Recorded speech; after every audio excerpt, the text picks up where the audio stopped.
Минатата година во периодот од јануари до декември на СОС телефонот имало јавување од страна на 111 деца жртви или потенцијални жртви кои пријавиле дека нивните права се прекршени. Но од меѓаши предупредуваат дека оваа бројка е многу поголема, бидејќи најголемиот број на деца не собират доволно храброст да пријават дека нивните права се прекршени. Во периодот од јануари до декември 2016 година на СОС телефонот за деца и млади при првата детска амбасада во светот Мегјаши се регистрирани 82 контакти за вкупно 111 деца жртви или потенцијални жртви, каде што постои сомневање за можно кршење на детските права и за кој е потребна одредена помош. Мегјаши го презентираше извештајот за работата на СОС телефонот за деца и млади и бесплатната правна служба за минатата 2016 година, во кој се содржани статистички обработените податоци, генералните заклучоци и препораки за подобрување на состојбата со правата на децата во Република Македонија. За 2016 година имаме проблеми кои што се повторуваат, како и претходните години, меѓу нив се проблемите кои што се јавуваат при бракоразводни постапки, односно додека родителите се разведуваат и по разводот.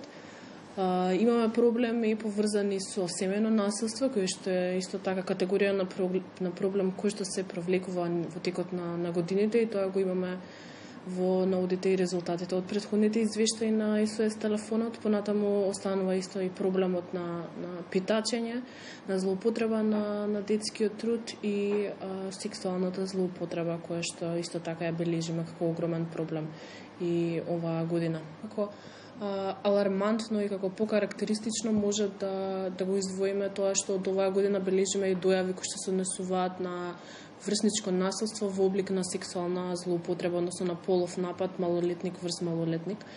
И тука е многу,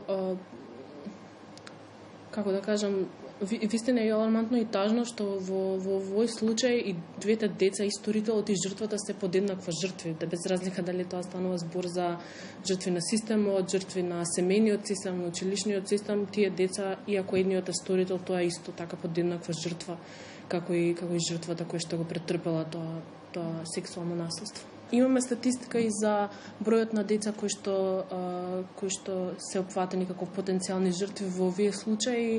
Морам да нагласам дека најголем број на потенцијални деца жртви се деца од училишна возраст, односно деца од 6 до 14 години.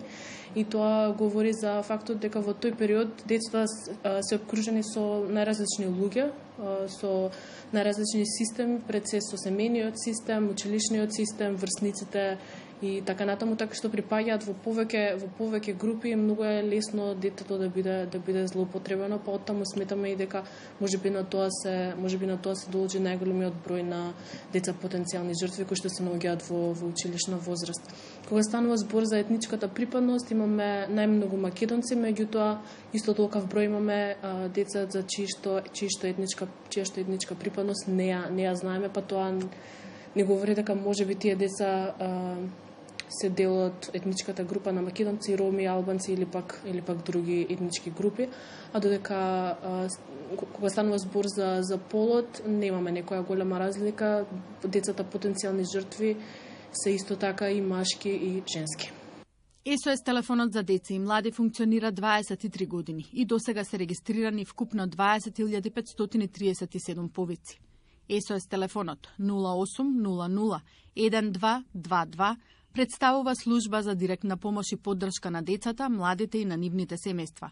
Препораките, како би рекла и како и секоја година, се истите. Поголемо вклучување на родителите во животот на децата и поголемо вклучување на државните институции во увид првенствено во целиот проблем. Она што би сакала да нагласаме дека многу е битна динамиката родител-дете, многу е битно да децата вистински се почувствуваат дека се слушнати, дека се разбрани и дека се прифатени, бидејќи тоа е тоа што првенствено им е потребно. Ова може единствено да го добијат доколку имаат изградена добра врска со своите родители, доколку имаат доверба во нив и доколку се чувствуваат доволно блиски за да можат да се почувствуваат исто така и заштитени. Меѓутоа, освен таа врска која што треба да се негува, потребно е родителот да изгради капацитети кај детето за самозаштита, бидејќи свесни сме дека не може родител 24 часа да биде покрај детето и да го чува во некоја стаклено звоно, потому потребно е да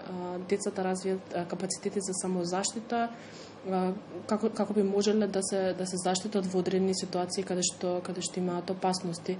Секако нагласуваме и за потребата да се сензибилизираат возрастните, односно нели родителите и децата за ненасилно разрешување и трансформација на конфликтите, со што би се намалило тука и повеќе насилството. Меѓутоа, она што континуирано исто така го работиме е воведување на мировното образование во рамките на образованието, односно воведување на мировно образование како редовна наставна содржина. Со телефонски повик, децата можат да добијат помош и информации, стручен совет, психосоцијална поддршка и да разговараат за проблемите со кои се соочуваат, а за кои немаат кому да се обратат. Првата детска амбасада во светот Мегеши од 2005 година ја има донацијата на македонски телекомуникации и оттаму сите јавувачи можат бесплатно да се јавуваат од фиксен телефон. Меѓутоа, она што го имаме како препорака од комитетот во Женева е дека потребно е овој број да се хармонизира за да можат сите деца во текот на 24 часа да се обраќаат на оваа SOS телефонска линија и за тоа е потребна хармонизација со европскиот број 116-111. Од таму нашиот апел е до сите мобилни оператори да погледнат малку повеќе во овој проблем и да ја покажат својата одговорност, односно својата социјална одговорност и да пружат донации или било каква помош во спроведување на оваа активност со цел да имаме повеќе увид во состојбата во која што се наоѓаат децата.